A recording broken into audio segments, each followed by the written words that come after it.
সুপ্রিয় দর্শক, আসসালামু আলাইকুম। দোলন কিচেনে আরও একবার স্বাগত লইট্টা শুটকি ভুনা রেসিপিটি দেখার জন্য। শুটকি ভুনা করার জন্য আমি এখানে এই কয়েকটি উপকরণ নিয়েছি। প্রথমে শুটকিগুলো আমি পরিষ্কার করে নেব। পাখনা ফেলে দিব, মাথার এই অংশটি ফেলে দিব, লেজ ফেলে দিব। এটা আমি কেচি দিয়ে কেটে নিচ্ছি। আপনারা বটি দিয়েও কেটে নিতে পারেন। এখানে আমি 1 ইঞ্চি পরিমাণ করে কেটে নিচ্ছি। ছোট ছোট করে কেটে নিলে কাটা ছাড়াতে আমার সুবিধা হবে। শুটকিটা শক্ত থাকার কারণে কাটতে একটু জোর দেওয়া লাগছে। সাবধানে কাটতে হবে যেন হাতে লেগে না যায়।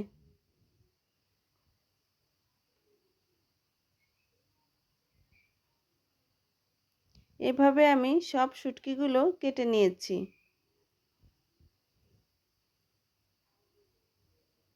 এবার আমি একটি কড়াইয়ে শুটকিগুলো ভেজে নেব। চুলার আঁচ মাঝারিতে রেখে শুটকিগুলো আমি ভেজে নিচ্ছি। এভাবে শুটকি ভেজে নিলে শুটকির যে বাজে গন্ধ থাকে এই গন্ধটা নষ্ট হয়ে যায় এবং রান্নার পরে সুন্দর একটি ঘ্রাণ পাওয়া যায়। শুটকি যারা পছন্দ করেন তখন এই শুটকিটা ভেজে নেওয়ার সময়ই গন্ধে দৌড়ে আসবেন, আর যারা অপছন্দ করেন তারা ততটাই দৌড়ে পালাবেন। এবার পানি দিয়ে কিছুক্ষণ আমি সিদ্ধ করে নিব।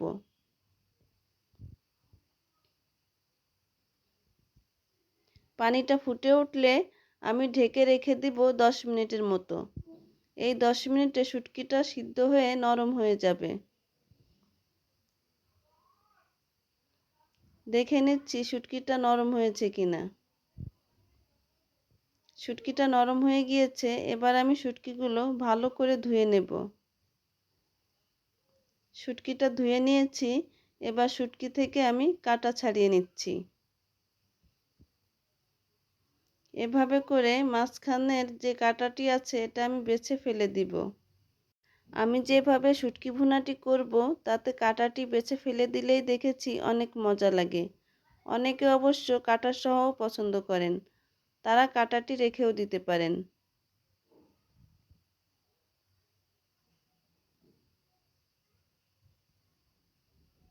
এভাবে আমি সবগুলো বেছে নিচ্ছি।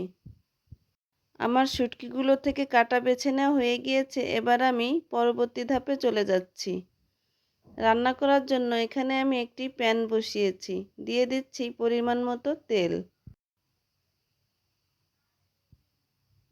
দিচ্ছি পেঁয়াজ। এখানে আমি পেঁয়াজের পরিমাণটা একটু বেশিই দিচ্ছি। শুটকি রান্নাতে পেঁয়াজের পরিমাণটা বেশি দিলে অনেক মজা হয় খেতে। এবার দিয়ে দিচ্ছি রসুন কুচি। আমি এই শুটকি রান্নাটা অল্প কয়েকটি উপকরণ দিয়েই রান্না করব। বেশি কোনো মশলা ব্যবহার করব না। শুটকির নিজস্ব একটি ঘ্রাণ আছে, বেশি মশলা ব্যবহার করলে সেটা নষ্ট হয়ে যায়। শুটকিগুলো দিয়ে দিয়েছি এবং পেঁয়াজ রসুনের সাথে ভালো করে ভেজে নেব।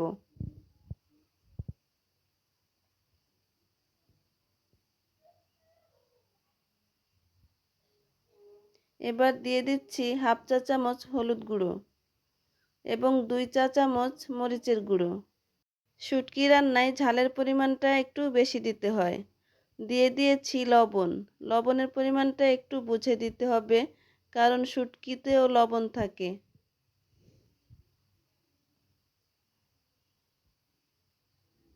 ভালো করে নেড়ে নেড়ে প্রতিটা মশলা মিশিয়ে দিচ্ছি। দিয়ে দিলাম কয়েক টুকরো কাঁচামরিচের ফালি।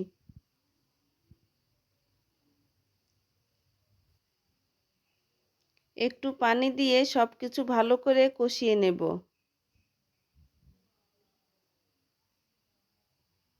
ঢেকে রান্না করব কিছুক্ষণ। ঢাকনা খুলে মাঝে মাঝে নেড়ে দেব যাতে তলানিতে লেগে না যায়। আর শুটকিগুলো একটু ভেঙে দিব। এই পানিতে শুটকিটা নরম হয়ে যাবে এবং পেঁয়াজ রসুনের সাথে ভালো করে মিশে যাবে। এবার দিয়ে দিচ্ছি দেশি রসুনের কয়েকটি আস্ত কোয়া। এই রসুনগুলো দেওয়ার কারণে শুটকি ভুনা খেতে আরও বেশি মজা লাগবে। এটি গলে যাবে না, নরম হয়ে শুটকির সাথে সুন্দরভাবে মিশে যাবে।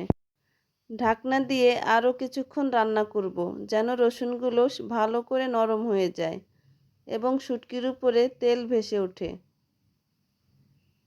শুটকিটা আমার রান্না হয়ে গিয়েছে। এবার আমি কয়েকটি কাঁচামরিচের ফালি দিয়ে দেব। এটা ঝালের জন্য নয়, ফ্লেভারের জন্য। আর কিছু ধনিয়া পাতা। ভালো করে নেড়ে মিশিয়ে দিচ্ছি।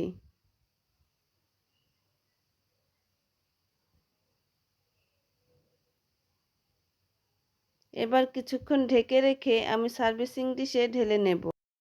শুটকি প্রেমীদের কাছে গরম গরম সাদা ভাতের সাথে এই লইট্টা শুটকি ভুনাটা অসাধারণ লাগবে। আর যারা পছন্দ করেন না, তারা আমার এই রেসিপিটি একবার করে দেখতে পারেন, নিরাশ হবেন না। সুপ্রিয় দর্শক, আমার ভিডিওটি যদি আপনাদের ভালো লেগে থাকে, প্লিজ আমার চ্যানেলটি সাবস্ক্রাইব করবেন, লাইক কমেন্ট করে পাশে থাকবেন। আপনাদের একটি লাইক কমেন্ট আমাকে অনেক উৎসাহ দেয়। আসসালামু আলাইকুম।